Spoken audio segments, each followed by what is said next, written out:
안녕하세요. 세 번째 시간입니다. 세 번째 생산 시스템에 관한 내용인데요.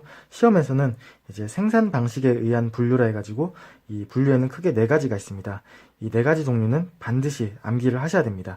1급 같은 경우는 이 주관식으로도 나올 수 있기 때문에 이 용어를 암기하셔야 되고, 이제 뭐 2급은 뭐 그냥 단순히 이제 키워드로 해서 각각의 특징별로만 이제 암기하시면 되겠습니다. 자, 이제 첫 번째로 이제 프로젝트 생산 방식입니다. 이 프로젝트란 이 의미 자체에서 보면은 정말 이제 일회성이 강하고 이제 규모가 크고 이제 비반복적인 그런 그 생산일 때 이제 쓰여지는 방식입니다. 대표적으로 이제 뭐 조선업이나 빌딩, 뭐 교량, 건물, 이제 주로 뭐 건설이나 이제 통업, 이제 토목업, 이런 데서 이제 주로 활용되는 이제 생산 방식입니다. 이 프로젝트 생산 방식의 같은 경우는 이제 특징 중에 하나인데 이 장소의 제약이 되게 크다는 것입니다. 대표적으로 뭐 댐이나 교량 같은 것만 보더라도 이 공사를 진행할 때, 댐을 지을 때 실제 그 강이 있는 그 현장에서 공사를 진행할 수 있고, 뭐 건물도 실제 건물을 지을 위치에서 그렇게 공사가 진행되기 때문에 이 장소의 제약이 크다, 이렇게 보시면 될 것 같습니다. 이제 최근에는 이제 프로젝트 생산 방식의 예시로서 이제 영화라는 이제 키워드가 또 제시되고 있습니다. 그래서 뭐 영화가 나온다. 그러면 이제 어떤 생산 방식이냐? 이제 영화도 이제 프로젝트 생산 방식이다. 영화도 이제 뭐 촬영 세트장이 있는 그런 이제 장소에서만 영화 촬영이 가능하니 이제 장소의 제약이 크다고 볼 수 있겠죠. 으로 이제 개별 생산 방식입니다. 이제 개별 생산 방식의 이제 특징으로서는 이제 그러니까 사용자의 요구에 맞춤형으로 제작한다가 가장 큰 특징입니다. 그래서 이 개별 생산 방식의 이제 가장 큰 특징으로서 또 한 가지는 이제 범용 기계다. 이제 범용 기계라고 하면은 단순히 그 기계 하나로 다양한 기계 작업, 그러니까 가공 작업을 할 수 있다는 뜻입니다. 그러면 이 가공 작업을 하는 작업자는 그만큼 그 숙련공이어야 되고, 시험에서는 그 다기능공이다, 이렇게 이제 키워드를 던져주면서 이 문제가 나오고 있습니다. 그래서 시험 문제에서 뭐 범용 기계 아니면 뭐 다기능공, 그러면은 개별 생산 방식이다, 이렇게 접근하시면 될 것 같습니다. 그리고 이 또 다른 특징으로는 이 개별 생산 방식 같은 경우는 그 공정별 배치를 하고, 그러니까 범용 기계가 이 기계 장치들이 공정별 배치를 하고 공정 내 물자 이송량이 크다는 뜻입니다. 이 물자 이송량이 크다는 것은 이제 공정별로 이 물건 제작을 위해 공정별로 물건이 이동을 할 때, 제품이 이동을 할 때 그 중간중간에 이제 뭐 용접 작업이나 이런 작업을 통해서 점점 계속 물자가 중간중간에 공정별로 투입되면서 그만큼 부피가 커진다는 뜻인데, 이제 이런 거를 이제 공정 내 물자 이송량이 크다, 이렇게 이제 표현을 하고 있습니다. 그래서 이렇게까지 이제 알고 계시면 될 것 같습니다. 다음으로 이제 흐름 생산 방식입니다. 이제 흐름 생산 방식이라고 하면은 대표적으로 이제 정유업, 철강업, 제지업, 이렇게 이제 대표적으로 이런 것들이 있습니다. 이제 이런 것들은 이제 특수기계라고 하는데, 특수기계라고 하면은 이제 장치 산업이라 해가지고 처음에 이제 이 특수기계를 갖추기 위해서는 그만큼 이 큰 자본이 필요하다, 이렇게 이해하시면 될 것 같습니다.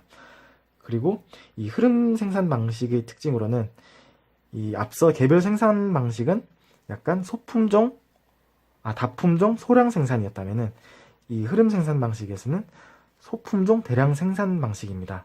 그만큼 그 제품의 종류가 적고 그만큼 생산량은 많다는 뜻입니다. 그리고 또 다른 특징으로는 그 물자 이송량이 이 개별 생산 방식과 반대로 작다입니다. 이 말은 이 흐름 생산 방식에서는 대표적으로 뭐 정유업 같은 경우는 뭐 파이프라인을 통해서 처음부터 끝까지 한 번에 생산이 되는 그런 방식입니다. 뭐 중간 공정별로에서 뭐 다른 물건이 추가되거나 뭐 그런 방식이 아닙니다. 그래서 공정 내 물자 그 이송량이 작다, 이렇게 보시면 될 것 같습니다. 마지막으로 이제 반복 생산 방식인데요. 반복 생산 방식은 앞서 이제 흐름 생산 방식과 거의 이제 유사합니다. 그러나 이 흐름 생산 방식보다는 약간 제품 다양성이 높은 반면에 그만큼 생산량은 조금 떨어지는 편입니다. 뭐 대표적으로 뭐 자동차, 뭐 가전, 이런 것들이 있고, 이제 이런 산업만 보더라도 처음부터 끝까지 컨베이어 벨트에 의해서 이제 생산되는 그런 이제 생산되는 방식입니다. 그래서 이제 반복 생산 방식 같은 경우는 이제 뭐 크게 이 반복 생산 방식 같은 경우 크게 이제 시험 문제 잘 나오진 않는데, 이제 뭐 자동차 산업이다, 아니면 뭐 가전 산업이다, 뭐 이런 키워드가 있으면은 뭐 반복 생산 방식이다, 이렇게만 이제 아시면 될 것 같습니다. 예, 다음으로 이제 제조 전략에 의한 분류입니다. 이 제조 전략에 의한 분류 또한 이제 크게 종류가 4가지이고, 이제 시험 문제 자주 출제되는 그런 문제입니다. 1급 같은 경우는 이 스펠링을 알아두셔야 되고, 이제 뭐 2급 같은 경우는 스펠링도 알아두시면 좋겠지만은 뭐 주관식으로는 안 나오기 때문에 이 용어와 그 각각의 특징을 알아두실 필요가 있습니다. 이제 처음에는 make to stock입니다. 이 말은 이 재고로 이제 미리 생산을 해서 재고로 보유를 하고 있다가 고객의 주문이 떨어지면은 바로 공급하는 그런 방식입니다. 이제 우리가 마트를 가면은 그 재고 선반 진열대 보시면은 상품들이 진열되어 있습니다. 이제 그런 상품들이 다 이 make to stock이다, 이렇게 보시면 이제 이해하시기 좀 편할 것 같습니다. 다음으로 make to order입니다.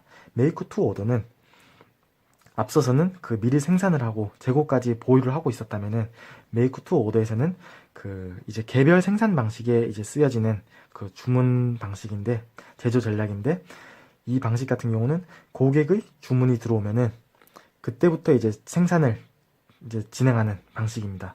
그래서 이 고객의 주문이 떨어지면은 그 고객의 요구사항을 어느 정도 파악하고 그렇게 이제 설계를 반영해서 제작하는 그런 특징을 가지고 있습니다. 이제 다음으로 이제 오타인데 스톡이 아니라 이제 오더입니다. 이제 assembly to order입니다. 이 assembly to order 같은 경우는 이제 주문 조립이라 해가지고 이 예측 생산과 이 주문 생산의 약간 중간 형태입니다. 이 예측 생산에서는 이 완제품으로 갖고 있었고, 이 주문 생산에서는 아예 처음부터 그냥 생산하지 않고 그 재료의 형태로 갖고 있었다면은, 이 주문 조립에서는 약간 반제품, 이것도 아니고 이 원재료도 아닌 그 중간 형태, 반제품 형태로 가지고 있다가 이제 고객의 주문이 들어오면은 고객의 요구 사항에 맞게 이제 생산하는 그런 방식입니다. 이제 대표적으로 그 자동차 옵션이 있죠. 약간 기본 트림이 있다면은 그 고객이 요구하는 그 옵션에 따라 이게 맞춤형으로 생산하는 그런 이제 생산 방식이라고 보시면 될 것 같습니다. 마지막으로 이제 엔지니어 투 오더입니다. 이제 주문 설계 방식인데, 이 말은 고객의 주문이 들어오면은 이제 설계에서부터 처음부터 이제 끝까지 이제 생산을 진행하는 방식입니다. 이 약간 주문 생산하고 헷갈릴 수 있겠는데요. 이 주문 생산 방식 같은 경우는 이제 설계라 해가지고 앞서 어느 정도 설계가 정해져 있다면은 그 주문 설계 방식에서는 애초에 그냥 거의 베이스 상태에서 이제 시작을 하는, 고객과 함께 시작하는 그런 방식입니다.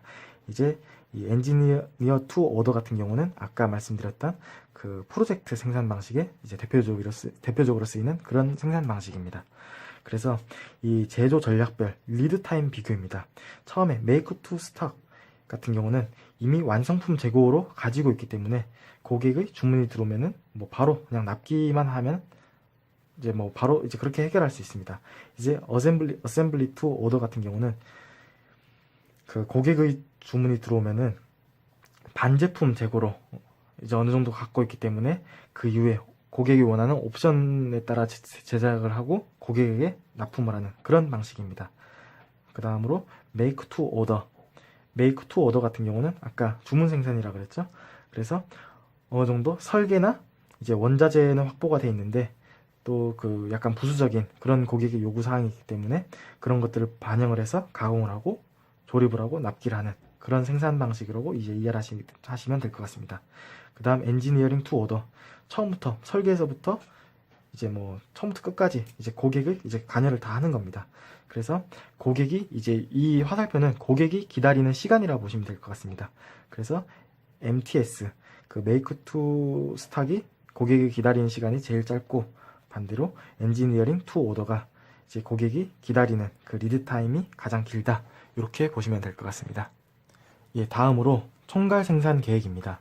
이 총괄 생산 계획 같은 경우는 큰 그림은 이제 생산 능력 계획으로부터 시작돼서 이제 총괄 생산 계획, 그다음 기준 생산 계획, 자재 소요 계획 이런 식으로 이제 그 흐름이 흘러가게 됩니다.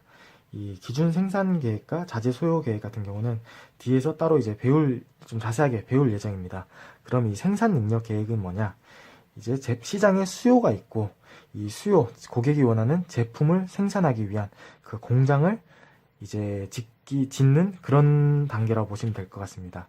그래서 공장 입지를 선정한다든가 아니면은 이 공장이 연평균 최소 얼마 이상 생산할 수 있는 그런 설비를 갖춘다던가 이제 이런 개념으로 보시면 되고, 이 단계가 완료되면은 이제 총괄 생산 계획이라 해가지고 그 1년 단위로 그 정확히 어떤 제품을 언제 얼마나 생산할 것인가를 계획하는 게 이 바로 총괄 생산 계획입니다. 그래서 이 총괄 생산 계획 같은 경우는 이 단어도 이제 알아두시길 바라겠습니다. 이게 주관식으로도 이제 나올 수도 있습니다. 그래서 이 총괄 생산 계획에는 크게 4가지 전략이 있습니다. 이제 이 4가지 전략은 시험 문제 거의 2번 중에 1번은 매번 나오기 때문에 반드시 알아두셔야 됩니다. 1급 같은 경우는 이 주관식으로 나오기 때문에 이 용어 뜻을 암기를 하셔야 되고 그 특징별로도 이제 알고 계셔야 됩니다. 첫 번째는 이 생산 수준입니다. 이 생산 수준이라고 하면은 이 조업도, 같은 말로 조업도라 해가지고 이 조업 시간, 작업 시간이라고 보시면 될 것 같습니다. 그래서 수요량이 많다. 그러면은 뭐 야근을 한다던가 아니면 뭐 조출을 하는 식으로 이 조업 시간을 늘려서 수요를 따라가는 그런 방법입니다. 반대로 수요가 너무 적다. 그럼 뭐 탄력적 근무제 뭐 그런 식으로 해가지고 이 조업 시간을 줄여서 이 그러니까 생산량을 줄여가는 그런 방식입니다. 다음으로 고용 수준입니다. 고용 수준 같은 경우는 이 작업자 수, 이제 노동자 수 이렇게 보시면 될 것 같습니다. 그래서 시장 수요가 많다. 그러면은 더 많은 채용을 통해서 이 수요량을 따라가면 되고, 반대로 수요량이 너무 적다. 그러면은 직원 해고를 통해서 그렇게 생산량을 줄여나가는 방식입니다. 이제 이거 고용 수준 같은 경우는 이제 채용과 해고를 통해서 이렇게 접근을 하게 되는데, 이럴 경우 이제 노동자의 그 사기 저하나 아니면은 뭐 반발, 이제 이런 거를 발생할 수 있습니다. 마지막 이제 그 다음으로 이제 재고 수준입니다. 재고 수준은 말 그대로 그 재고량 수준을 통해서 이 수요를 따라가는 방식입니다. 이제 예를 들어서 이제 당분간 수요량이 많을 것으로 판단된다 하면은 이 재고 수준을 평소보다 더 높게 잡는 겁니다.